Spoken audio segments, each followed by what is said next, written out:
Olá, gente, bom dia, tudo bem com vocês? Espero que sim, espero que estejam se cuidando.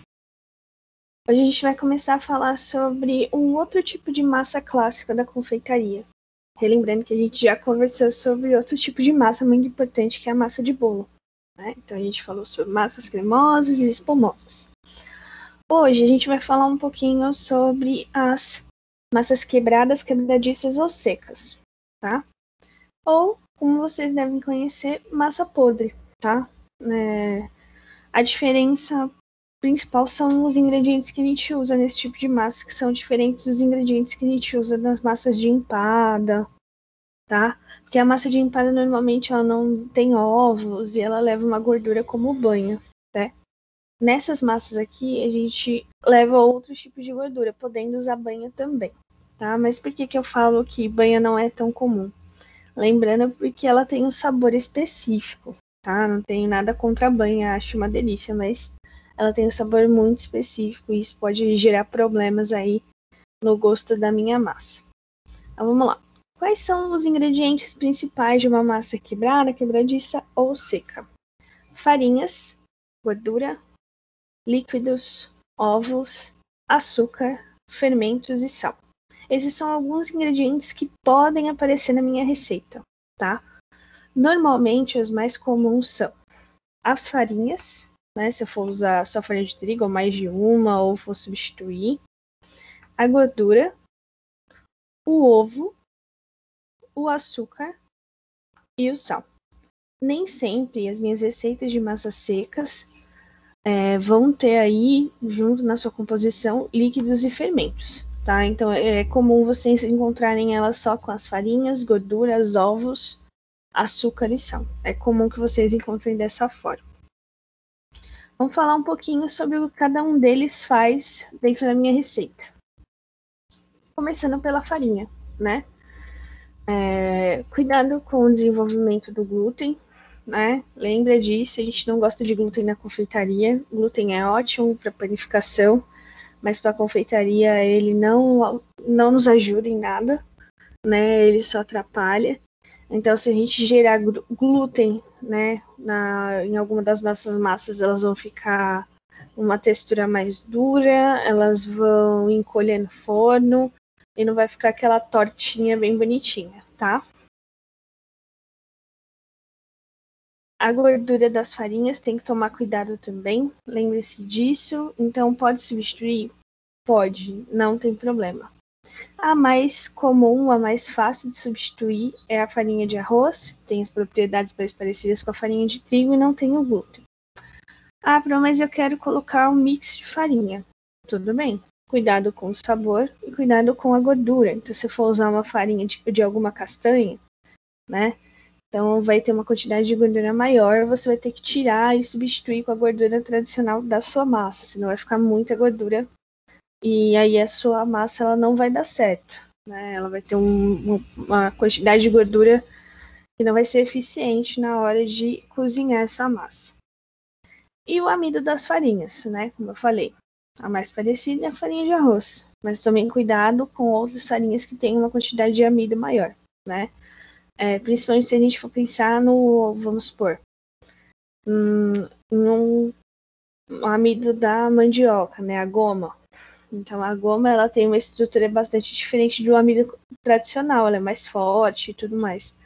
Isso pode dar sim diferença na massa de vocês. Temos os tipos de gordura, né? Então eu posso usar manteiga, posso usar margarina, posso usar azeite, posso usar óleo, também posso usar manha, né? Também posso usar a gordura vegetal hidrogenada, posso usar a gordura que eu quiser. Lembrando que as gorduras neutras ou manteiga e margarina são mais comuns e tradicionais desse tipo de massa. Azeite, banha são gorduras menos tradicionais. Azeite e banha tem sabor, né? O restante é neutro se misturar na massa, tá? Então só isso que muda aí. Essa é a maior diferença que tem, tá? Auxilia a farinha na hora de estruturar a massa de vocês e também auxilia no não desenvolvimento do glúten, então ajuda a não desenvolver o glúten. Porque o que acontece? Quando a gente fala de glúten, a gente está falando principalmente de umidade. Lembra que a gente conversou? Que ele precisa de umidade, de processo mecânico, que nada mais é que movimentar a farinha. Então lembra, o pão, para a gente ter bastante glúten, a gente sova, certo? Então a gente faz um trabalho manual aí nesse pãozinho. Nesse caso aqui, quando a gente coloca a gordura ela impede a umidade penetrar a farinha, então ajuda no momento de não desenvolver o glúten, tá? Então é nisso aí que ela auxilia. Sabor, né? Então a gordura ela vai acrescentar também sabor na minha massa. Textura, vai dar aquela textura quebradiça das massas. E o ponto de fusão, que é o ponto que a gente tem que tomar cuidado, que é a temperatura. Lembre-se, gorduras sólidas como manteiga e margarina principalmente, que tem uma mistura aí de gordura com lactose, não podem ser derretidas para colocar na minha massa, né? Eu vou cozinhar ela demais, saturar ela demais, e ela pode ficar com gosto rançoso, tá? Então, o interessante aqui é sempre manter o ponto de fusão. Então, vou colocar manteiga e margarina, então eu vou colocar essa manteiga ou margarina ou gelada para me auxiliar com glúten, ou em temperatura ambiente também, que auxilia no glúten, porque a gente acaba trabalhando essa massa de forma mais rápida, tá? Nada de derreter nenhuma gordura para colocar aqui. Líquidos, né? Eu posso colocar suco, posso colocar água, posso colocar leite, tanto faz, tá? Quando tem na minha receita. Lembrando que se a sua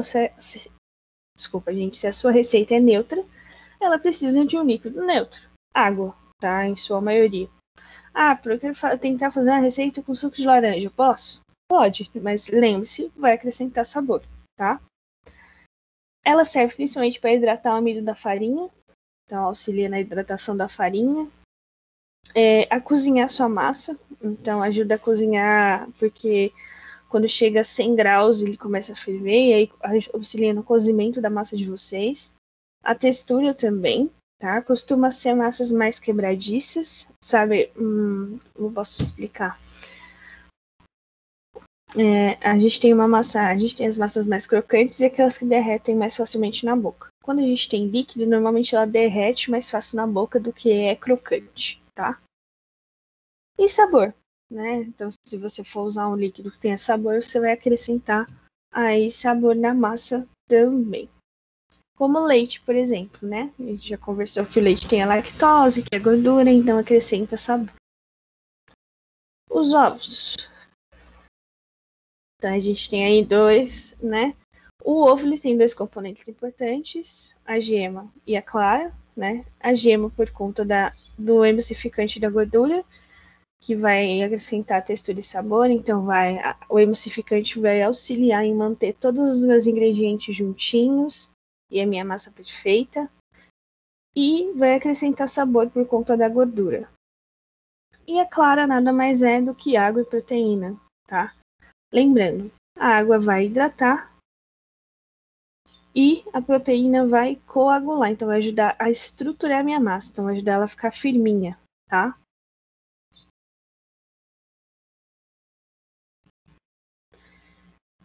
O açúcar. Gente, o açúcar não vai acrescentar nada mais que textura, principalmente. Então vai deixar a minha massa mais crocante, com uma coloração mais amarronzada, tá? Porque essa cor mais amarronzada essa cor de assada vem principalmente aí da caramelização do açúcar, tá? E vai acrescentar o sabor doce também, que é importante aí nas minhas massas. Os cuidados que eu tenho que tomar, sempre com o tipo de açúcar que vocês vão usar. Então, a gente tem dois métodos de preparo, quando eu estiver explicando eles, eu falo um pouquinho sobre a granulação do açúcar, mais finos e mais grossos, tá? Mas vamos deixar assim, que quando a gente começa a partir dos ingredientes secos, o açúcar mais fino é mais fácil. Então, açúcar refinado, de confeiteiro, impalpável e afins, né? Ou até mesmo mascavo, se a gente for pensar em um açúcar fino da mesma forma. E quando eu falo de começar a partir dos líquidos, aí eu posso usar um açúcar de granulação mais grossa, como cristal, demerara, orgânico e afins, tá bom? Pode substituir? Pode substituir, não tem problema. Não tem problema nenhum substituir. Lembrando que precisa ser um substituto do açúcar que possa ir ao forno e fogão. Então, um adoçante de forno e fogão pode substituir. Ou um substituto do açúcar, como o xilitol, por exemplo. Lembre-se sempre também de seguir a porcentagem do fabricante. Então, o fabricante falou que você pode substituir a mesma quantidade de açúcar pelo substituto. Aí você substitui. Senão, sempre está escrito o quanto que você pode mudar. Né? Que nem sempre o adoçante é 100%. Né? Nem sempre eu posso tirar 200 gramas de açúcar e colocar 200 gramas de adoçante. Às vezes vai estar lá. A cada 100 gramas de açúcar, coloque 30 gramas de adoçante. Então tem que tomar cuidado. E isso ninguém te diz melhor que o fabricante. Sempre está escrito na embalagem do produto que vocês compram, tá?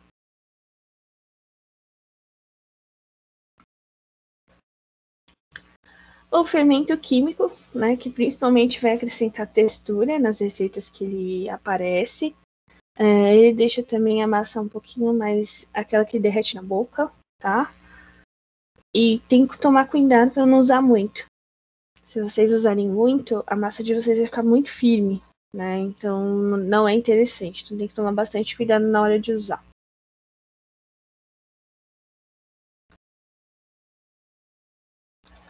O sal, né, que vai auxiliar aí no sabor, na textura e na durabilidade.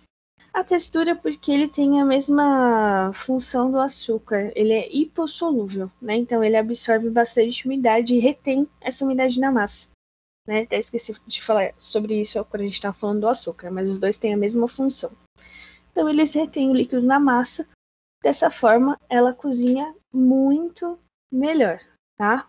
Então, a partir do momento que você tem sal e açúcar, tem um cozimento melhor dessa massa. O sabor também, então o sal ajuda a abrir os sabores da massa de vocês, então ela fica mais gostosa do que ela já é. E a durabilidade, né, vai ajudar aí na conservação dessa massa, tá?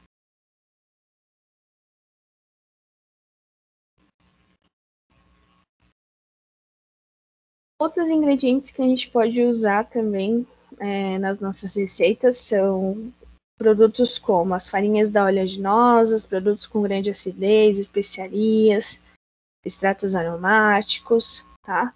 Então, quando a gente fala produtos de grande acidez, é suco de limão, raspa de limão, tá? Vinagre, a gente pode usar nas nossas massas, tá? Eles ajudam aí no sabor, na textura e na oxidação também, tá? Tem que tomar um pouquinho de cuidado para não usar muito. Principalmente se tem fermento ou não na massa. Então, se tem fermento, não coloca nada ácido, porque ele vai reagir ao fermento muito rápido e, assim, não vai adiantar ter colocado fermento, tá? Outra coisa, as farinhas de oleaginosas, como eu falei lá no começo, tá?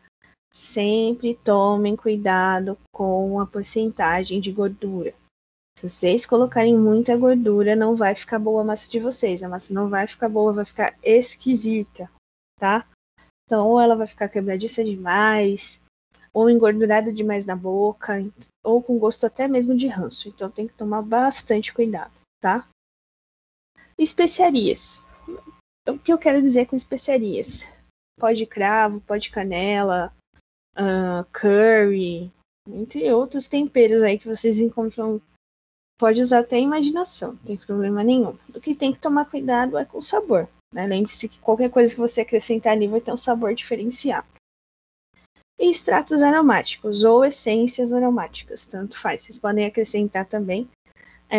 Para facilitar, normalmente eu misturo essas essências no líquido que eu vou usar na receita ou nos ovos, tá? Porque às vezes tem líquido e ovo, Às vezes tem só ovo e às vezes tem só líquido. Então, eu uso junto com os ovos ou junto com os líquidos, tanto faz, só para facilitar na hora de misturar. Se vocês jogarem essa essência lá no final, você não vai conseguir espalhar ela direito pela massa, porque já vai estar a massa firme, aí você vai ter que mexer novamente, não vai ficar interessante.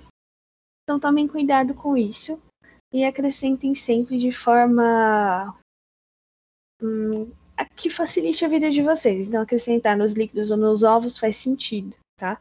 E aí, qual tipo de essência que vocês imaginarem, assim, o coração de vocês mandarem, não tem problema nenhum. Pode ser baunilha, limão, laranja, entre outros. Lembrando que qualquer uma delas vai saborizar a massa de vocês, então também é uma questão de gosto, tá? Gente, vou encerrar por aqui. A gente conversou um pouco sobre os ingredientes das massas quebradas, quebradiças ou secas. E na próxima aula a gente vai conversar aí sobre os métodos de preparo dessa massa, tá? Aguardo vocês e até mais.